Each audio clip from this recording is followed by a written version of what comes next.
السلام علیکم ورحمۃ اللہ وبرکاتہ۔ کچھ لوگوں کی طرف سے سوالات آئے ہوئے ہیں، ان سوالات کے جوابات دیے جا رہے ہیں۔ یہ معلوم کر رہے ہیں کہ کیا نمازوں میں سورتوں کو ترتیب سے پڑھنا ضروری ہے یا نہیں، اور کیا یہ حکم ہر نماز کے لیے ہے یا صرف فرض نمازوں کے لیے ہے۔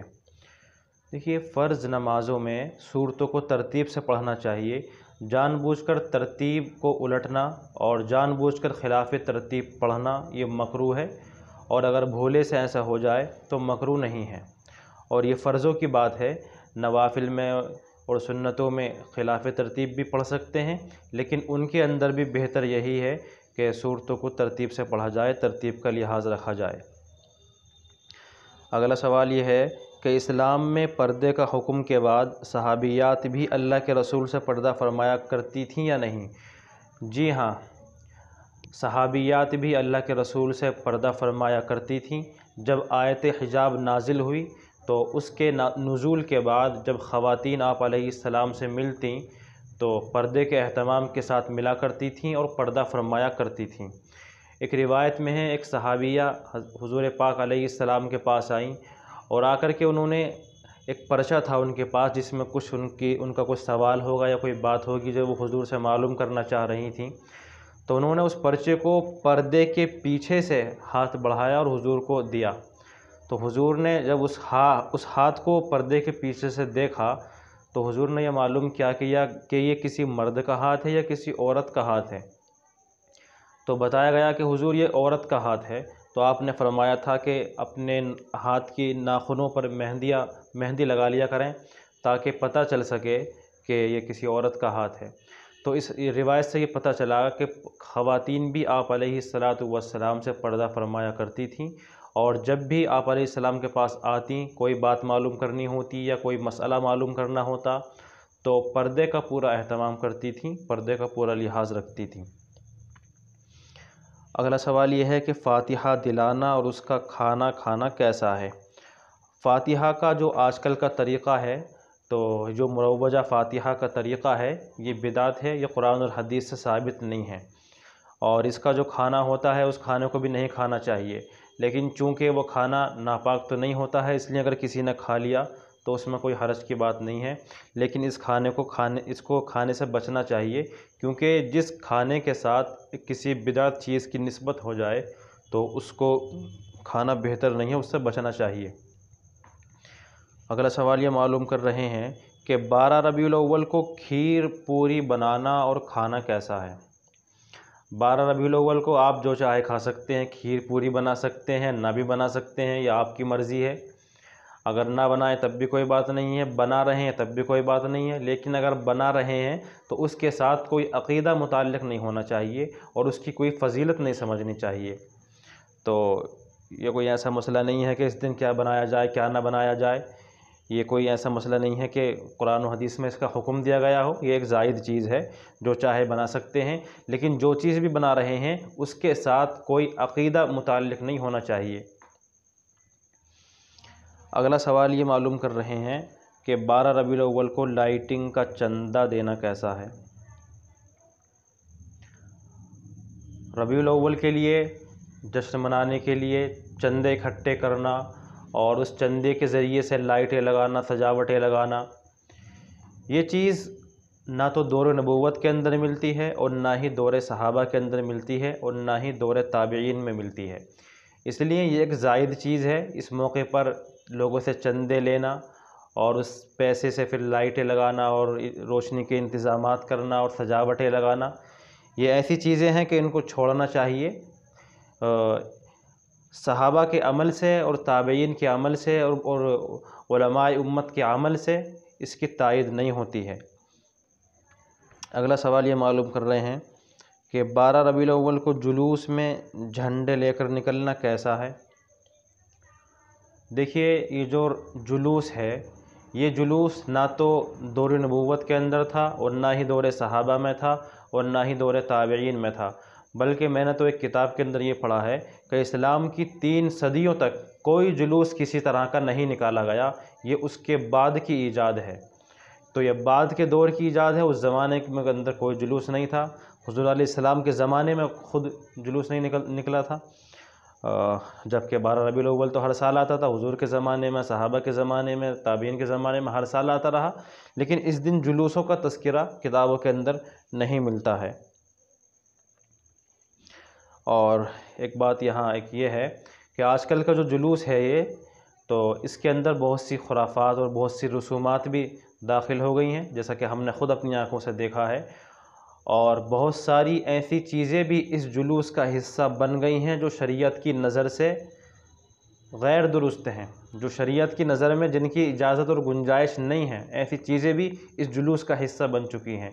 تو اس لیے یہ کہا جائے گا کہ آج کل کے جو جلوس ہیں ان سے احتراز کرنا چاہیے، ان کو منعقد نہیں کرنا چاہیے، نہ ان کی حوصلہ افزائی کرنی چاہیے اور نہ ان کی اجازت دی جا سکتی ہے۔ اگلا سوال یہ ہے کہ ربیع الاول میں روزے رکھنے کا کیا حکم ہے؟ نفلی روزے آپ کبھی بھی رکھ سکتے ہیں، ربیع الاول میں رکھ سکتے ہیں، کسی بھی مہینے کے اندر رکھ سکتے ہیں، اس میں کوئی وہ نہیں ہے، لیکن یہ نہیں سمجھنا چاہیے کہ ربیع الاول میں ہی روزے رکھنے کی کوئی خاص فضیلت ہے، ایسی بات نہیں ہے۔ آپ جب چاہیں، جس مہینے میں چاہیں، جس دن چاہیں روزہ رکھ سکتے ہیں، لیکن ربیع الاول کے اندر بھی رکھ سکتے ہیں، لیکن ربیع الاول میں روزے رکھنے کی الگ سے کوئی خصوصی فضیلت منقول نہیں ہے احادیث کے اندر۔ اگلا سوال یہ ہے کہ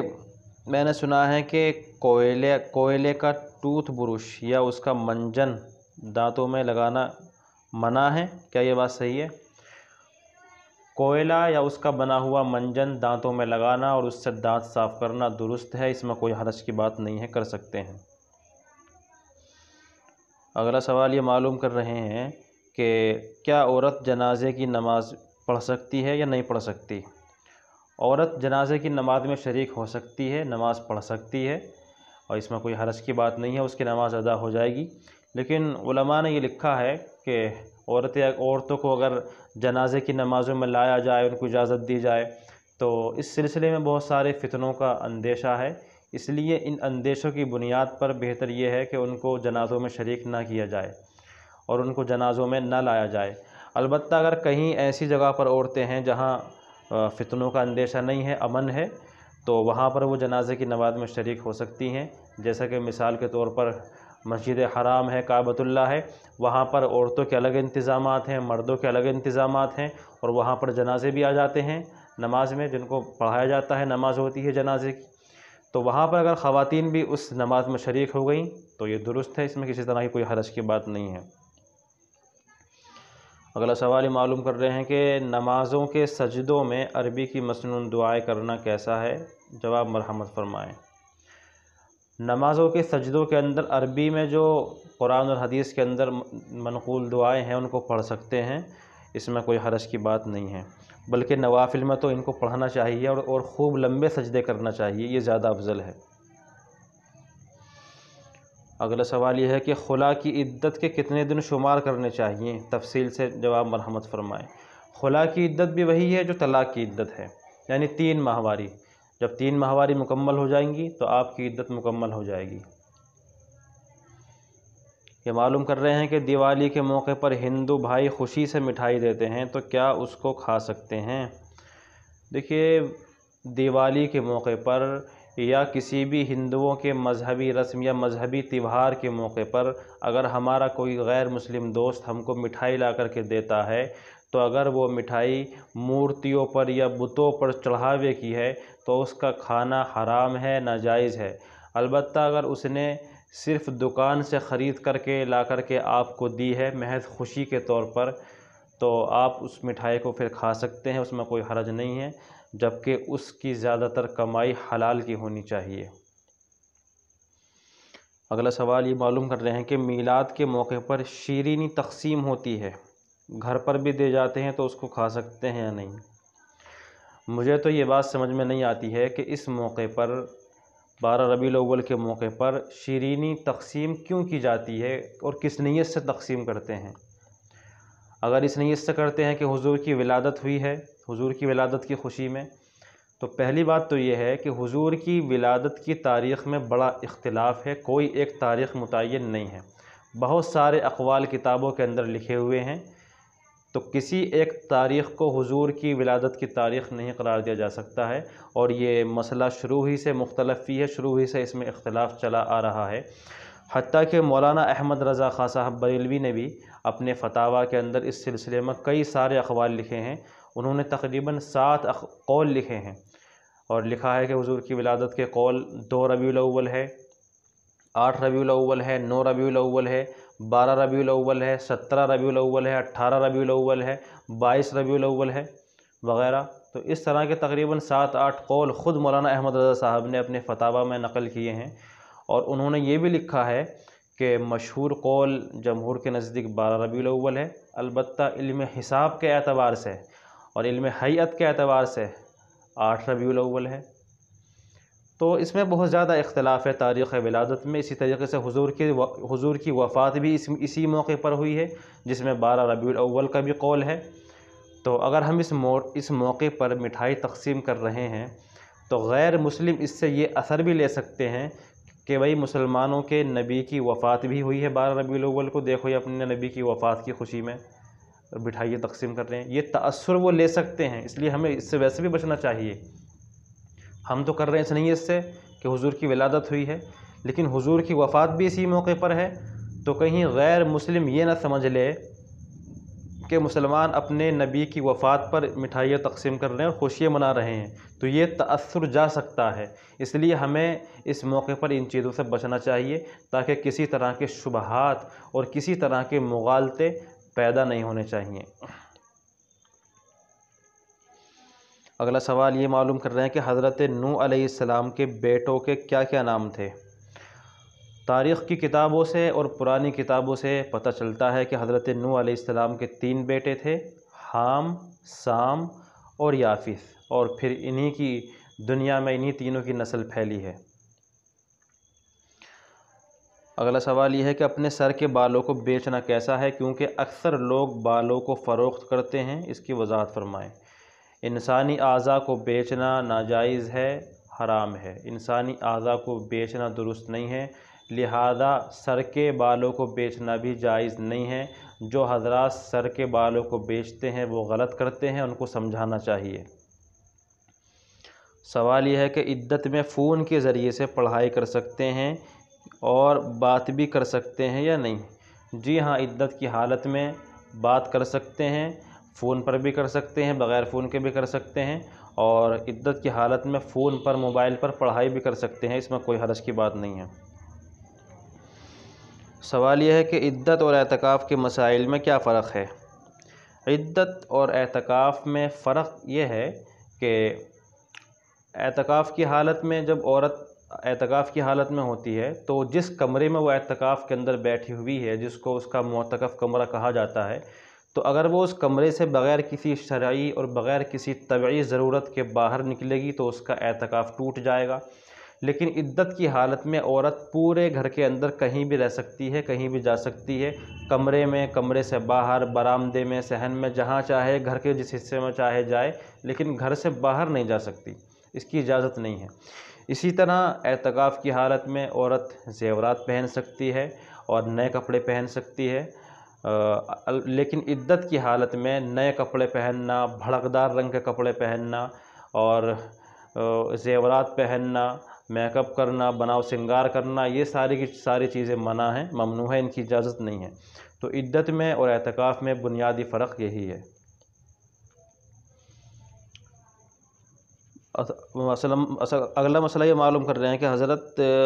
پرسنٹیج پر چندہ کروا سکتے ہیں، جیسا کہ آج کل مدارس کے سفراء پرسنٹ پر چندہ کرتے ہیں، کیا یہ صحیح ہے یا نہیں؟ یہ بہت اہم سوال ہے اور آج کل یہ بہت زیادہ پیش بھی آ رہا ہے۔ تو پرسنٹ پر چندہ کرنے کی 2 شکلیں ہیں۔ ایک شکل تو یہ ہے کہ کوئی آدمی مدرسے کا ملازم نہیں ہے اور اس کو مدرسے سے کوئی تنخواہ نہیں دی جاتی، بس وہ مدرسے کا چندہ کرتا ہے، اور جتنا وہ چندہ کرتا ہے اسی چندے میں سے پرسنٹ کے حساب سے اس کو دے دیا جاتا ہے۔ تو یہ شکل جائز نہیں ہے، کیونکہ یہ اجارہ فاسدہ ہے، کیونکہ اس کے اندر اجرت متعین نہیں ہوتی ہے، اور جس معاملے میں اجرت متعین نہ ہو وہ اجارہ فاسدہ ہوتا ہے۔ تو یہ جو معاملہ ہے اجارہ فاسدہ ہے، تو اس طرح چندہ کرنا اور مدرسے والوں کا چندہ کروانا یہ درست نہیں ہے۔ دوسری شکل اس کی یہ ہے کہ کوئی آدمی مدرسے کا باضابطہ ملازم ہے اور مدرسے کی طرف سے اس کو ہر مہینے تنخواہ ادا کی جاتی ہے اور اس سے چندہ کروایا جاتا ہے۔ پھر وہ جب چندہ لے کر کے آتا ہے تو بہت زیادہ لے کر کے آ جاتا ہے، تو مدرسے والے اس سے خوش ہو کر کے اس کی حسن کارکردگی کی بنیاد پر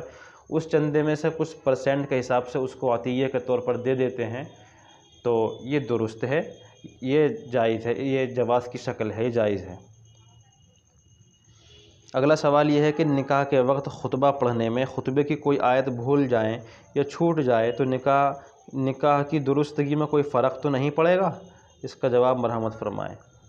دیکھیے آج کل جو نکاح کے اندر خطبہ پڑھا جاتا ہے وہ کسی صاحب نے لکھ دیا ہے ایک صفحہ اور سب لوگ اسی کو پڑھتے ہیں اور اسی کو پڑھا جاتا ہے، تو اگر کوئی آدمی اس خطبے کو پڑھ رہا ہے اور اس کے اندر کوئی آیت چھوٹ گئی قرآن کی یا کوئی حدیث چھوٹ گئی تو اس میں کوئی حرج نہیں ہے، خطبہ آپ کا ادا ہو جائے گا، وہ خطبہ بھی ہو جائے گا اور نکاح بھی ہو جائے گا، نکاح میں کوئی فرق نہیں آئے گا۔ ایک بات یہاں یہ واضح کر دوں کہ آج کل جو خطبہ نکاح آتا ہے نا کتابوں کے اندر لکھا ہوا، تو بعض لوگ یہ سمجھتے ہیں کہ اسی کو پڑھنا ضروری ہے اور یہی خطبہ نکاح ہوتا ہے، ایسی بات نہیں ہے۔ آپ قرآن کریم کی آیتیں پڑھ سکتے ہیں، جو نکاح کے تعلق سے جو قرآن کریم کے اندر آیتیں ہیں ان کو پڑھ سکتے ہیں، اور نکاح کے تعلق سے احادیث میں جو روایتیں ہیں ان کو پڑھ سکتے ہیں، کوئی سی بھی روایت پڑھ سکتے ہیں، کوئی سی بھی آیت پڑھ سکتے ہیں، اس میں کوئی حرج کی بات نہیں ہے، خطبہ بھی ہو جائے گا اور نکاح بھی درست ہو جائے گا۔ یہ سمجھنا کہ جو کتابوں کے اندر لکھا ہوا آتا ہے اسی کو پڑھا جائے اور کوئی آیت چھوٹ جائے تو وہ نکاح صحیح نہیں ہوگا، یہ بالکل غلط بات ہے۔ اگلا سوال یہ معلوم کر رہے ہیں کہ غیر مسلم کو لکڑیے دے سکتے ہیں یا نہیں، اور اس کے یہاں کھانا کھا سکتے ہیں یا نہیں کھا سکتے؟ جی ہاں، اگر کوئی غیر مسلم آپ کے برابر میں رہتا ہے یا کوئی آپ کا کوئی جانتا ہوا ہے اور اس کے گھر کے اندر لکڑیاں نہیں ہیں کھانا بنانے کے لیے یا کوئی بھی کھانے کا سامان نہیں ہے، تو آپ اس کے گھر میں کھانے کا سامان پہنچا سکتے ہیں، لکڑیاں بھی دے سکتے ہیں اور اس کے یہاں پر کھانا بھی کھا سکتے ہیں، بشرط یہ ہے کہ اس کی اکثر کمائی حلال کی ہونی چاہیے۔ اگلا سوال یہ ہے کہ میں جاننا چاہتا ہوں کہ سورہ فیل میں ایک نام ابابیل آیا ہے، تو ابابیل پرندے کا نام ہے یا پرندوں کے جھنڈ کو کہتے ہیں؟ ابابیل پرندوں کے جھنڈ کو کہتے ہیں، پرندوں کا جو پورا جھنڈ ہوتا ہے اور پرندوں کا جو پورا غول ہوتا ہے، اس پورے غول کو، اس پورے جھنڈ کو ابابیل کہا جاتا ہے۔ اب قرآن کریم کے اندر جو سورہ فیل میں طیرن ابابیل آیا ہے اس کا ترجمہ بھی یہی ہے کہ پرندوں کے جھنڈ، پرندوں کا غول آیا تھا، جس نے ابرہہ کے لشکر پر وہ پتھر برسائے تھے، جس کا واقعہ سورہ فیل کے اندر مذکور ہے۔ اب یہاں سوال یہ ہے کہ طیرن ابابیل سے کون سے پرندے مراد ہیں؟ تو اس سلسلے میں مفسرین کا یہاں اختلاف ہے اور مفسرین کے یہاں اس تعلق سے بہت ساری رائے پائی جاتی ہیں۔ بعض مفسرین نے یہ کہا کہ طیرن ابابیل سے فلاں پرندے مراد ہیں، بعض نے کہا کہ فلاں پرندے مراد ہیں۔ البتہ حضرت عائشہ رضی اللہ تعالی عنہا کی ایک روایت سے معلوم ہوتا ہے کہ سورہ فیل میں جو طیرن ابابیل آیا ہے اس سے مراد وہ پرندے ہیں جن کو ہم اردو کے اندر ابابیل کہتے ہیں نا، جو شام کے وقت آتے ہیں، چیل کی طرح ہوتے ہیں، ان کو رات میں نظر آتا ہے، دن میں ان کو نظر نہیں آتا، اور وہ رات میں ہی نکلتے ہیں، شام کے وقت نظر آتے ہیں، تو جن کو ہم اردو میں ابابیل کہتے ہیں۔ تو حضرت عائشہ کی روایت سے یہ معلوم ہوتا ہے کہ وہ جو پرندے ہیں جن کا تذکرہ سورہ فیل میں ہے طیرن ابابیل، تو وہ پرندے انہی پرندوں کے مشابہ ہیں جو شام کے وقت ظاہر ہوتے ہیں۔ اگلا سوال یہ معلوم کر رہے ہیں کہ خوشبو استعمال کرنے کی کیا فضیلت ہے؟ جواب مرحمت فرمائیں، آپ کی مہربانی ہوگی۔ خوشبو استعمال کرنے کی سب سے بڑی فضیلت تو یہی ہے کہ اللہ کے رسول خوشبو کو بے حد پسند فرمایا کرتے تھے اور آپ علیہ السلام خوشبو کا بہت زیادہ استعمال فرمایا کرتے تھے، اور ایک روایت میں آپ نے یہ فرمایا کہ مجھے دنیا کی چیزوں میں 2 چیزیں بہت زیادہ پسند ہیں، جن میں سے ایک چیز آپ نے خوشبو ارشاد فرمائی۔ تو خوشبو حضور کی پسندیدہ چیز ہے، حضور علیہ السلام بے حد پسند فرمایا کرتے تھے اور خوشبو کا بہت زیادہ استعمال فرمایا کرتے تھے، تو خوشبو کی فضیلت کے لیے اتنا ہی کافی ہے۔ اگلا سوال یہ ہے کہ ایک شخص نے اپنی بیوی سے گھریلو جھگڑے کے موقع پر کہا جا میں نے تجھے طلاق دے دی، یہ الفاظ 2 مرتبہ کہے، تو اس کا جواب مرحمت فرمائیں۔ اس صورت میں 2 طلاق واقع ہو جائیں گی، 2 طلاق رجعی۔ یعنی عدت کے درمیان اس بیوی کو واپس اپنے نکاح میں لے سکتا ہے، اور عدت اگر گزر جائے تو اس کے بعد دوبارہ نکاح کر سکتے ہیں۔ یہ 2 طلاق رجعی اس صورت کے اندر واقع ہوں گی۔ اگلا سوال یہ ہے کہ السلام علیکم، کیا غسل کے وضو سے نماز قرآن پڑھ سکتے ہیں؟ جی ہاں، پڑھ سکتے ہیں۔ جب آپ نے غسل کر لیا تو آپ پاک ہو گئے، اب اس کے ذریعے سے قرآن بھی پڑھ سکتے ہیں، نمازیں پڑھ سکتے ہیں، اور کوئی بھی عبادت کر سکتے ہیں، سب کچھ کر سکتے ہیں۔ سوال یہ ہے کہ ہر قرآن پاک میں وَلْيَتَلَطَّفْ کیوں بولڈ لیٹرز میں لکھا ہوا ہوتا ہے؟ اس کے پیچھے کیا ریزن ہے؟ یہ معلوم کر رہے ہیں کہ قرآن کریم کے اندر جو وَلْيَتَلَطَّفْ لکھا ہوا ہے 15ویں پارے میں، وہ موٹے الفاظ میں کیوں لکھا ہوا ہوتا ہے، اس کی کیا وجہ ہے؟ تو اس کی وجہ یہ ہے کہ اصل میں قرآن کریم یہاں آدھا ہو جاتا ہے الفاظ کے اعتبار سے، الفاظ کی ترتیب کے اعتبار سے قرآن کریم یہاں آ کر کے نصف یعنی آدھا ہو جاتا ہے، اور قرآن کریم کا یہاں پر درمیان آ جاتا ہے، تو اس لیے اس لفظ کو وَلْيَتَلَطَّفْ کو موٹے الفاظ میں لکھ دیا گیا ہے، اس کی یہی وجہ ہے۔ اگلا سوال یہ معلوم کر رہے ہیں کہ محراب کے اندر پیر رکھ کر نماز پڑھاتے ہیں امام صاحب، تو کیا نماز کے اندر کچھ خرابی آ جائے گی یا نہیں؟ دیکھیے، امام صاحب کا بالکل محراب کے اندر ہو جانا، یہ علماء نے، فقہاء نے، مفتیان اکرام نے اس کو مکروہ لکھا ہے، لہذا امام صاحب کو چاہیے کہ جب وہ محراب کے اندر نماز پڑھانے کے لیے کھڑے ہوں تو تھوڑے سے پیچھے ہٹ کر کے کھڑے ہوں، یعنی ان کی کم سے کم تھوڑی سی ایڑیاں محراب سے پیچھے کی طرف ہوں، پہلی صف کے تھوڑے قریب ہوں۔ تو امام کو بالکل محراب کے اندر کھڑا ہو جانا یہ مکروہ ہے، تھوڑا سا پیچھے ہٹ کر کے کھڑا ہونا چاہیے۔